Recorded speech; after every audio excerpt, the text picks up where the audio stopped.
Queridos amigos do nosso curso de Direito Penal, parte geral, essa é a nossa 6ª aula e se prepare porque hoje nós vamos viajar. Porque hoje vamos trabalhar com o conceito de crime, vamos ver muita coisa abstrata e se você não entender, assista de novo a aula. Se você anotou no seu caderno, leia de novo o caderno, mande perguntas para mim, porque é fundamental que você tenha uma base desse início da parte geral para poder acompanhar o restante. Então a gente vai viajar, vai trabalhar com conceitos abstratos, mas o nosso objetivo aqui é exatamente simplificar. É pegar aquilo que é complexo e mostrar para você que existe uma lógica, que você pode compreender isso e se situar dentro da matéria. Veja que o que a gente tem observado nos concursos públicos quanto à teoria do delito é que as bancas não têm feito perguntas extremamente complexas sobre a teoria do delito. As bancas têm feito perguntas bem abrangentes. Ela quer saber se o candidato sabe se situar dentro das teorias que compõem a teoria do delito. É isso. Então não é que você tem que saber profundamente cada teoria. Você tem que saber elementos básicos de várias teorias. E aí sim você vai ter tranquilidade para responder questões de prova. E é isso que a gente vai trabalhar aqui. Você saber os elementos básicos de cada teoria e fazer um estudo objetivo para que você chegue tranquilo quando for fazer o concurso público do cargo dos seus sonhos. Então vamos começar aqui trabalhando com o conceito de crime. E certamente você já ouviu falar em duas teorias acerca do conceito de crime, são as teorias tripartite e bipartite do delito. Então a gente vai começar trabalhando com essas duas teorias. O conceito de crime que hoje está consagrado pela doutrina majoritária e pelos tribunais superiores e que também é aquele que mais importa para concurso público é o conceito dado pela teoria tripartite do delito, também chamada de teoria tripartida. Então a gente vai anotar no nosso caderno o que significa crime para a denominada teoria tripartite ou tripartida do delito. E para essa teoria, o crime abrange o fato típico, e ainda a ilicitude e também a culpabilidade. Sendo que é sinônimo de ilicitude a expressão antijuridicidade. Então, o crime para a teoria tripartite abrange o fato típico, a ilicitude ou antijuridicidade e ainda a culpabilidade. O que eu concluo daí? Crime é fato típico, ilícito e culpável. Ou crime é fato típico, antijurídico e culpável. Paralelamente, uma segunda corrente minoritária trabalha com o conceito da teoria bipartite ou bipartida. Para a teoria bipartite ou bipartida Somente os dois primeiros substratos compõem o conceito de crime. Essa teoria vai dizer que o crime é um fato típico, abrangendo também a ilicitude. Vinícius, e a culpabilidade para a teoria bipartite? Tem qual status? Para a teoria bipartite, a culpabilidade tem o status de pressuposto de aplicação da pena, não integrando o conceito de crime. Mais para frente vamos estudar a culpabilidade e a gente vai ver todos os elementos que compõem a culpabilidade, mas você já sabe, a teoria bipartite vai fazer um estudo à parte da culpabilidade, não vai considerar a culpabilidade como um dos substratos do crime, apenas como um pressuposto de aplicação da pena. Então a gente tem aí esses dois conceitos, você já sabe, é a teoria tripartite que está valendo para concurso público. Aí veja, obviamente tendo aí um conceito analítico de crime com 3 substratos, a gente, ao longo desse período do nosso curso de Direito Penal, vai trabalhar com esses 3 substratos. Dentro de cada um deles tem muita coisa para dizer. E nós vamos começar hoje a trabalhar o primeiro substrato. Então você já anota no seu caderno o tópico. Vamos trabalhar com o fato típico. Então coloque aí fato típico. Vamos ver o que é o fato típico dentro do conceito de crime. Esse fato típico, ele vai abarcar alguns elementos. Existem elementos que compõem o fato típico. Vamos colocar uma pergunta aí no caderno. Quais são os elementos do fato típico? Quais são os elementos do fato típico? Então a gente vai ter os elementos do fato típico tratados pela doutrina, começando pelo primeiro deles, que é a conduta. Conduta é o primeiro elemento do fato típico. O primeiro elemento, a conduta. O segundo elemento é o chamado nexo de causalidade. Então vamos ter no segundo elemento o nexo de causalidade, que também chamamos de relação de causalidade. Nexo de causalidade ou relação de causalidade. O terceiro elemento, que é o denominado resultado naturalístico. Terceiro elemento, o chamado resultado naturalístico. E o quarto elemento, que é a tipicidade. O quarto elemento, que é a tipicidade. Esses são os elementos que compõem o fato típico. E dentro desses elementos temos que estudar. Temos que estudar detalhadamente cada um deles, começando pelo mais difícil, que é a conduta. A gente vai começar agora a estudar o conceito de conduta. Veja que uma das coisas mais difíceis do direito penal é definir o que é conduta. Ao longo da história do direito penal, quantas vezes esse conceito foi alterado, porque, enfim, até com a influência de outras disciplinas, de outros ramos do saber jurídico e do saber não jurídico, esse conceito de conduta ele foi alterado. Mas enfim, a gente vai trabalhar com o que interessa para as nossas provas, com o que interessa para você fazer a prova do cargo dos seus sonhos. Vamos trabalhar de forma objetiva, vamos colocar então o primeiro elemento do fato típico aí no caderno, que é a conduta. Então vamos ver o que é a conduta de acordo com as teorias que surgiram ao longo da história do direito penal. Então veja só, para saber o conceito de conduta, você precisa conhecer esse conceito basicamente de acordo com 4 teorias. São as teorias que estão despencando em concurso público. Então a gente vai trabalhar o conceito de conduta. Primeiramente, vamos colocar aqui letra A, de acordo com a teoria causal da ação, que chamamos também de causalismo, teoria causal da ação, que chamamos também de causalismo, ou ainda teoria causalista da ação. Temos ainda a teoria final da ação,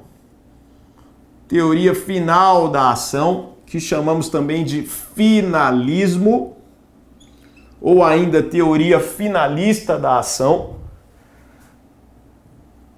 Tem ainda a teoria social da ação, muito bem trabalhada por Zaffaroni no seu livro. Teoria social da ação também, muito bem trabalhada por Zaffaroni no seu livro. E ainda, e vamos trabalhar à parte, o funcionalismo sistêmico de Roxin. funcionalismo sistêmico de Hoxin. Isso aqui a gente vai trabalhar depois, de uma forma separada, assunto mais complexo para a gente ver. Então a gente tem essas teorias, que são teorias que conceituaram a ação. E a gente vai ver que, inclusive, esses conceitos de ação têm relação direta com o próprio conceito de crime. A gente vai ver que, em relação ao conceito de crime, aquilo que é considerado como crime, cada substrato sofreu alterações conforme os conceitos de conduta, as teorias da ação que foram sendo criadas ao longo da história. A gente vai compreender isso aí. Então vamos primeiramente trabalhar com a letra A, teoria causal da ação ou causalismo. Vamos colocar isso aí no caderno. Letra A, teoria causal da ação ou causalismo. Vamos ver o que é o conceito de conduta para a teoria causal da ação ou causalismo. Então veja só, primeiramente, precisamos saber quem foram os autores, quem foram os estudiosos, expoentes da teoria causal da ação ou causalismo. Quem foram aqueles que se destacaram ao longo da história do direito penal. Então basta que você coloque na sua prova os sobrenomes deles. Vamos colocar aqui o primeiro, que é von List. Não precisa você colocar o nome completo para não se enrolar. Basta colocar List na sua prova, von List. Ou ainda Ernst Belling. Ernst Belling. Coloque na sua prova, somente Belling é suficiente, é como cair em prova. Von List e Ernst Belling são os expoentes da teoria causal da ação. Esses expoentes foram estudiosos do direito penal e essa teoria causal da ação, ela teve o seu auge durante um bom tempo. Então nós tivemos aí no período de 1870 até o início do século passado, 1906, nós tivemos aí a teoria causal da ação ou causalismo fazendo sucesso no estudo do direito penal quanto ao conceito de conduta. E o que a gente tinha nessa época? Qual era o contexto histórico que influenciou no conceito de conduta? Era uma época em que a física influenciava os demais ramos do saber de uma forma ostensiva, não só nas ciências exatas, mas também nas ciências humanas.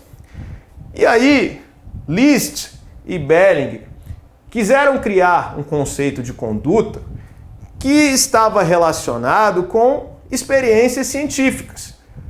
Eles, então, entenderam que a conduta consistia num movimento corpóreo voluntário que alterava o mundo exterior, que causava uma alteração no mundo exterior. Então, basicamente, a conduta estava ligada a uma ideia de causa e efeito, ou seja, um movimento corpóreo voluntário causando uma alteração no mundo exterior, como se faz quando se realiza uma experiência científica. A gente vê uma causa e um efeito. Era essa a ideia quando se criou o conceito de conduta, de acordo com a teoria causal da ação ou causalismo. Então, o que a gente vai anotar aí de conceito? Vamos colocar assim. Conduta é o movimento corpóreo. Conduta é o movimento corpóreo voluntário. Conduta é o movimento corpóreo voluntário causador de alteração no mundo exterior. Conduta é um movimento corpóreo voluntário causador de alteração no mundo exterior. Vinícius, em termos práticos, o que isso significa? Veja só, agora a gente vai trabalhar com viagem aqui, mas é importante que você compreenda e anote isso no caderno. Seguinte, de acordo com esse conceito que você anotou, e de acordo com List e Belling, não integravam o conceito de conduta, os objetivos finais do agente, isto é, a sua finalidade. A finalidade do agente não era integrante do conceito de conduta. Quando eu disse movimento voluntário, esta voluntariedade dizia respeito tão somente a uma enervação muscular, ou seja, a um movimento do ser humano. A voluntariedade era essa. Agora, aquilo que se almejava com esse movimento, isso já não dizia respeito ao conceito de conduta. Isso deveria ser estudado separadamente, segundo o causalismo. Então, em relação a essa teoria causal, o que a gente vai colocar como observação? Vamos colocar o seguinte: observação, a finalidade do agente. A finalidade do agente não integrava o conceito de conduta. Não integrava o conceito de conduta. Isso é muito importante. Isso cai demais em prova. A finalidade do agente não integrava o conceito de conduta de acordo com a teoria causalista ou teoria causal da ação. E aí, como fica o conceito de crime diante dessa ideia de conduta? Acompanhe comigo aqui. Para a teoria causal da ação, a gente tinha em relação aos elementos do fato típico isso que está aqui. Então veja, para a teoria causal da ação, o que a gente tinha? Integrando o crime, o fato típico, mais a ilicitude, mais a culpabilidade. Fato típico mais ilicitude mais culpabilidade. É o que a gente tinha no causalismo. E aí eu disse para você que a finalidade não integrava o conceito de conduta. E a conduta está onde? Nesses três substratos. A conduta está no fato típico. Então a gente sabe que a conduta está aqui juntamente com o quê? Juntamente com o nexo de causalidade, juntamente com o resultado naturalístico, juntamente com a tipicidade. Mas a conduta está aqui. Bom, se a conduta está no fato típico e se a finalidade não integra a conduta, então onde ficam o dolo e a culpa quando trabalhamos o conceito de crime? Dolo e culpa, de acordo com o causalismo, vão compor qual substrato do crime? Vão responder List e Belling. Dolo e culpa estarão situados na culpabilidade, pois todos os elementos subjetivos do delito serão avaliados nesse substrato do crime, ou seja, no final. Então, a culpabilidade aqui abarcava o dolo e a culpa, isto é, a finalidade do agente era avaliada somente no terceiro substrato do crime e fora da ideia de conduta. Culpabilidade abrangendo dolo e culpa.